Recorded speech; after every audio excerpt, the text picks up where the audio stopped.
Earlier tonight, I was talking to Erin from Kickseye, and she asked the question about how do you find these amazing young adults? And, we are blessed with the talent of people who come through the doors of Year Up. And where our students come from? They come from the leaders of our communities. That you heard Emmanuel talk about Sid leading the path and trailblazing for him to come to Year Up. So when you walked in tonight, you saw something on your chair. What I'm going to ask you to do is, if you've been inspired, if you know someone in your community, someone in your family, who could take advantage of an opportunity like Year Up, pass it along. Please do that today. So I want to say thank you to Maura, to Emmanuel, and to Shelley, and to Robert Half Technology for sponsoring such a beautiful event. I have the honor and the difficulty of offering the final Year Up thoughts to an inspiring group of people on behalf of an inspiring group of people. As some of you know, I grew up with my grandmother, Edie, and my great-aunt, Camille. And I think some of you in the audience have also grown up with grandparents and great-aunts. If you have, like all grandmothers and great-aunts, they taught me many valuable lessons. And I want to share a few of those with you tonight. I only have 3. I couldn't handle 8, so I've only got 3. The first, when you borrow something, always return it in better condition than when you borrowed it. If you borrow someone's car, you return it with a full tank of gas. If you borrow flour or sugar, you return it with some of what you made with it. While my grandmother and aunt didn't teach me this, doesn't this really apply to our time on earth? We are only borrowing it for a short time. And don't we have an obligation to return it better than we found it? Isn't that what we owe Elijah? As the famous writer Emerson said, the purpose of life is above all to matter, to stand for something, to have it make a difference that we lived at all. There's a group that understands this sentiment as well as anyone, the staff at Year Up. And I listen closely to you more, and so I'm going to make sure I thank this group properly. You never cease to amaze me with your passion, with your talent, and your commitment. So I'm going to ask you to please stand and be recognized for all of your hard work.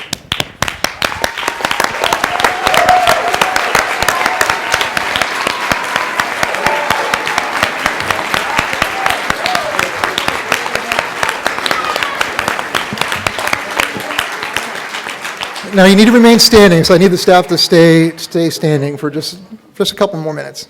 Indulge me, Emily. I also want to say a special thank you to Eliza and to Lori for another great graduation.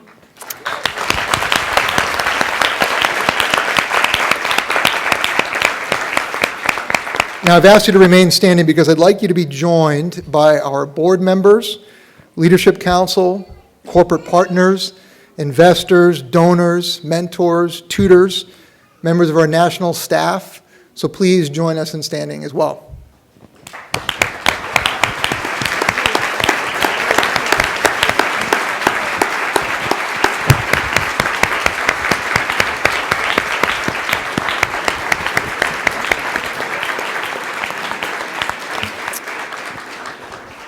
Thank you. So graduates, if you noticed, it is an extremely diverse group of people bound together by 2 things: the pride we have for you and the knowledge that the world is a much better place on days like today. You remind us of what is good and right in a world that can sometimes be difficult and unjust. And you remind us how we all got our start. Speaking of starts, I want to take a moment to recognize someone here tonight. You know Trevor Hooper as your site leader. I know him as the first person to work at Year Up Bay Area as an unpaid intern. He's worked in operations and ordered those horrible tables downstairs. Yes, that was you.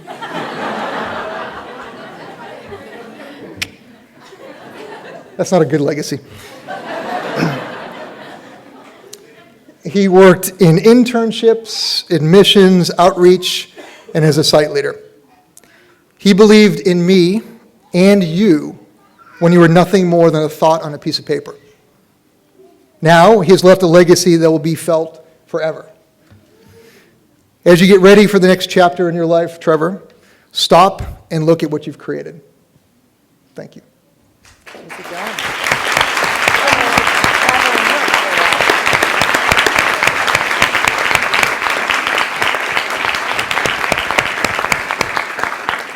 So that's lesson number 2. Never forget where you came from, and never forget who helped get you there. I come from a town just outside of Boston called Somerville. I grew up with my mother and grandmother because when I was 1, the same age as Elijah, my dad left and I never saw him again. I remember growing up, going to school events, baseball games, convinced that all I saw were moms and dads together. I remember feeling embarrassed, like there was something wrong with me because I had no father. It took a while to figure out there was nothing wrong with me, there was everything wrong with him.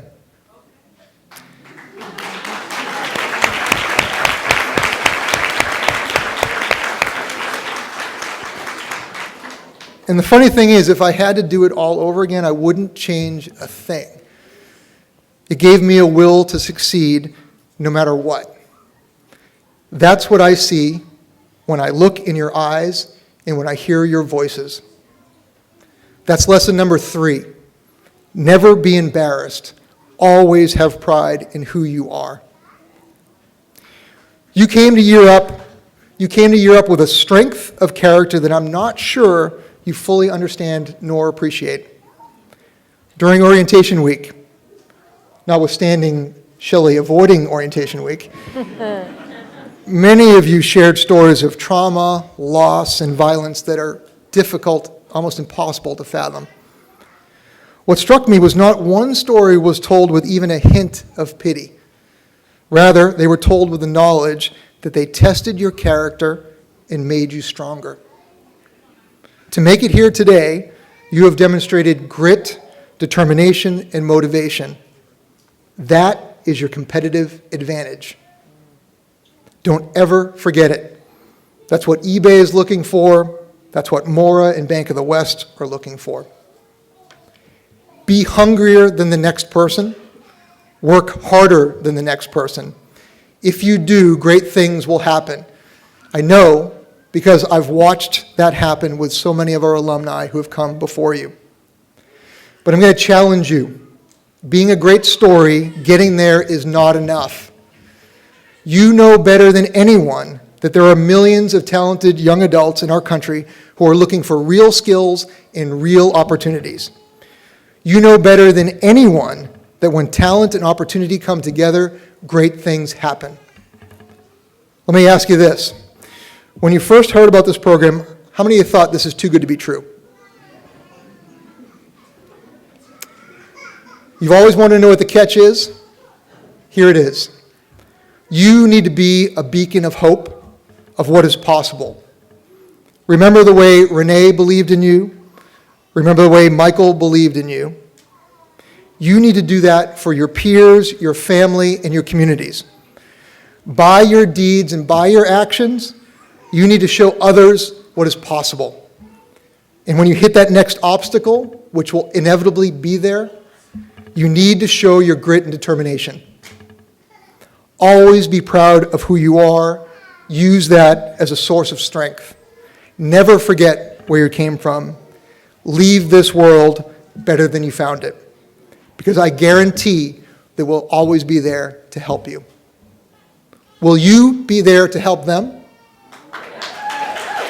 Let's hear it. Show them by standing and applauding.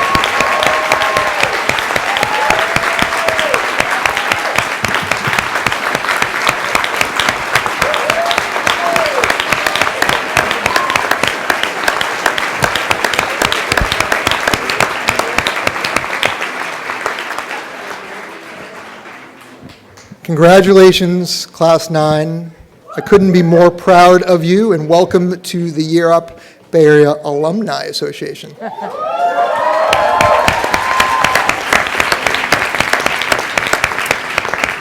So please stay with us in the back, celebrate the great accomplishments of these talented young adults, and thank you for being here.